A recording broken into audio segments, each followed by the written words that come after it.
days na nga lang, magpapasko na. At syempre, ibig sabihin ng Pasko para sa marami sa atin, lalo sa mga Pilipino, ay time with the family and time for the family. At syempre, hindi nawawala dyan kapag nagsasama-sama ang pamilya, pagkain ang number one na center of attention. At may kanya-kanya tayong mga family recipes. At isa na dyan na i-share ko sa inyo ngayong umaga ang family recipe namin na potato salad. Maya-maya, ipapakita namin sa inyo ni Mommy Sue. My mom is here and nagpapakilay pa siya. Ayan, pero malapit na siya lumabas. Papakita namin sa inyo kung ano yung ginagawa niyang potato salad na favorite namin ng buong family namin. Pati mga naging in-laws namin like my brother-in-law, syempre si Jay, and my husband ba, nagustuhan din syempre ang potato salad ni Mommy Sue. Medyo may spicy factor siya kasi meron siyang red onions at saka meron din siyang pepper. Actually, maraming pepper. Mahilig yung family namin maglagay na napakaraming pepper sa aming mga pagkain. Kung kaya't, ayan na, umpisahan na natin very soon ang paggawa ng aming famous Lola Sue's potato salad. Yung mga kids ko, hindi pa sila kumakain masyado ng food with mayonnaise. Kaya ito for adults only muna pagdating sa bahay namin yung paggawa ng potato salad. At syempre gusto rin namin i-share sa mga taga-unang hirit kung ano nga ba itong recipe ni Mommy. So very simple lang siya. The ingredients are easy and easy to prepare also because you just boil the potatoes, you boil the carrots, and then you only have 3 or 4 different ingredients that you mix together. At kasama natin syempre ang may gawa ng recipe na to, the late, Mommy Sue! Ma, good morning. Magandang umaga sa inyong lahat. Good morning. Mommy Sue, when did you start making this potato salad? Oh, I've been doing this for the last 20 years or so. 20 years. Excited na ako matikman, kaya ako nandito eh. O, diba? Luan, go ahead, Ma. Si Luan naman ang taga-kain namin lagi dito. What do we need? Oh, sisimulan natin syempre. Ito yung ating potato with a little of carrots. Itong ganitong dapat ng pagkaputol, ganyan eh. Yeah, tapos we put the chicken. Do we mix it now? Yes, okay. we do. Can Sige, I just Ma. put it here? I will hold your mic and then just keep at it. I'll put it here. Okay, sige. Yeah, you can put it there na. Okay. So it's boiled chicken na hinimay-himay lang. Hihimayin. And then we put I usually use the Mayo Magic kasi hindi siya kasing thick ng mayonnaise. Okay. All right. So you got the mayonnaise or dressing ninyo. Some people would may nag-aabang na daw sa loob. Maaga ang Pasko nila dito. Mauna muna ako dito sa labas. Syempre. Yan ang representative si Luan. And then we put a little of the pickles. Yon, pickle relish. Pickle relish. So medyo titikman-tikman nyo na yun kasi when I cook by taste, no? So I don't have a particular mixture of 1/4 of this, walang sukat, no? So may tansya-tansya lang. Mommy Sue, bakit laging present ang potato salad sa inyo? Because I remember when I started cooking potato salad, even before all my siblings migrated to the States, they always request me on all occasions to make potato salad because they like it very much. For whatever reason, I don't know. Wala namang panggayuma dyan, pero... Yeah, the salt and pepper. Ayan, oo. Ayan, tansya-tansya. Hindi ka ba nag-aasukal? Hindi. Okay. Salt and pepper. I put a lot of pepper to taste. Oo. Yung iba kasi beets, naglalagay ng beets. Hindi ako naglalagay ng beets. But I think they call it a Russian potato salad when you put the beets. Oo nga, that's right. Sa Russia, mapula-pulang potato salad nila. Sa Russia, oo. Nasa Pinas tayo. Sinasabi ko si Jay, yung kaasawa ni Bianca, ay favorite tong iyong potato salad. Ay, sobra. Yung manugang kong yun, sobra talaga. Gusto niya. So, tikima na. Nandun ang ating finished product. Ayun na pala ang finished product. Ang bilis ko pala natapos. Nire-ref ba yan, Ma? Oo, nire-ref natin to. Mas maganda ito pagka-served siya. Mainit. Mommy Sue, si Suzy ba gumagawa din ito?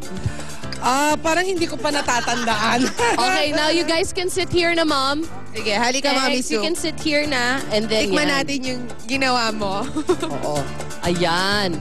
Para ma-enjoy tissue, Ma. Kung kailangan mo. Okay, ayan na. Titikman natin ang potato salad ni Mommy Sue. Thanks, Mother Susie. Yan. Enjoy. At syempre, we look forward to our potato salad stash na rin sa Friday kasi we spend Noche Buena at Mommy Sue's house. Kaninong favorite ba to? Sa aming lahat. Even Paolo likes this very much. Favorite Oo, ni gusto- Kuya Pao. Oo, gusto rin to ni So, Paolo. kailangan matuto ka ng gumawa nito. May nanghihingi? Ah, okay. Sarap. Tinago yung...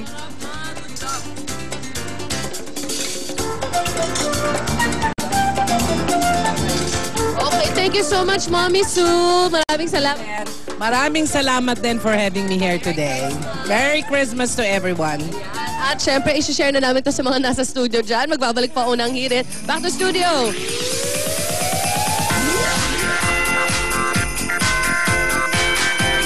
Mami Sue! Ay, mga mare, ito yung iniisip na akong show para sa kanya. Just in case magkaroon ng show si Mami Sue. Sue to Sue. Di ba? Bagay si Mami. Hi, tita. Samantala, kung gusto niyo pong makatanggap ng maagang pamasko mula sa unang hirit, sali na sa ating UH Christmas Pabuenas! Ako na gumanon? Bakit wala? At para po sumali, e-text ang hirit, space, name, space, address, space, contact number. Space. At isend po yan sa 2344 for Globe at TM and Tan. Son. Yes.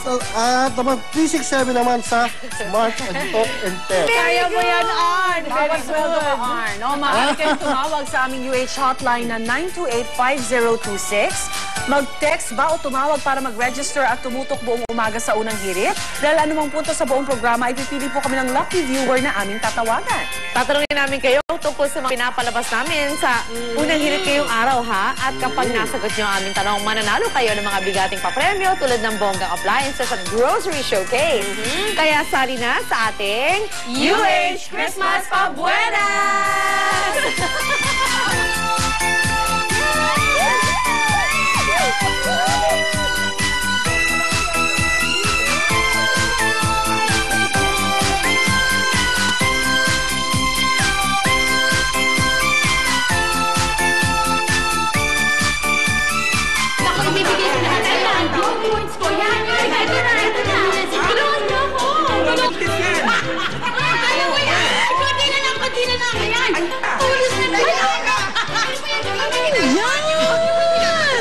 Pinapabot kasi namin sa kanya yung elbow niya sa dila niya. Ay, naku, for sure, may kinalaman na naman tayo sa My Rewards, My Globe at TMS Tig Rewards, no? I am sure. Tama! Naku, dahil pag ginawa niya yan, ibibigay ko ang maraming Globe points ko! Go! Ako din, ako. Kanyang-kanya na yung points ko. At may gadget pa. Sumama ko yung iPod eh. Ang ganda. Dahil loyal ako sa Globe at madalas ako mag-load. Naipon na ako ng Globe points from My Rewards, My Globe. Oh! At kayong dalawa, pwede nyo rin hingin yung points ng friends nyo. Para naman yung iPad na gusto nyo, sa kamay nyo na. Ay, bumiin ko na yung bibigay ko sa kanya. Oo, sayang naman yun. Mag-ipon ka na ng points. Spread the love, spread the word.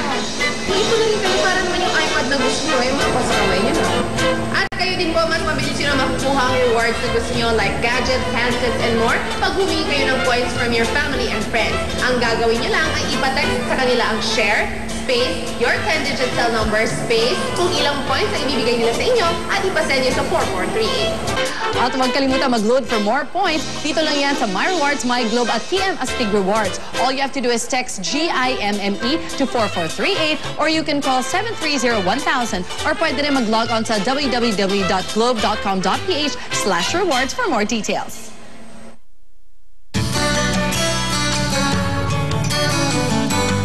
Sa pagsapit ng Kapaskuhan, nagkakaisa ang buong mundo sa pagsalubong sa masayang okasyong ito. Sa iba't ibang Camellia communities, mapa Maynila, Luzon, Visayas o Mindanao, naging tradisyon na ang sama-samang pagsalubong sa makahulugang okasyong ito. Inumpisa na selebrasyon sa symbolic lighting na isang giant community tree. At the precise hour of 6 p.m., sabay-sabay lahat ng community sa Camellia sa iba't ibang parte ng bansa ang nagsindi ng ilaw ng kani-kanilang Christmas tree. Sa Cerritos Heights, sinundan pa ng 15-minute spectacular fireworks display na talaga lamang in-enjoy ng mga manonood. Yung star natin symbolize the hope, na yung hope ng ating mga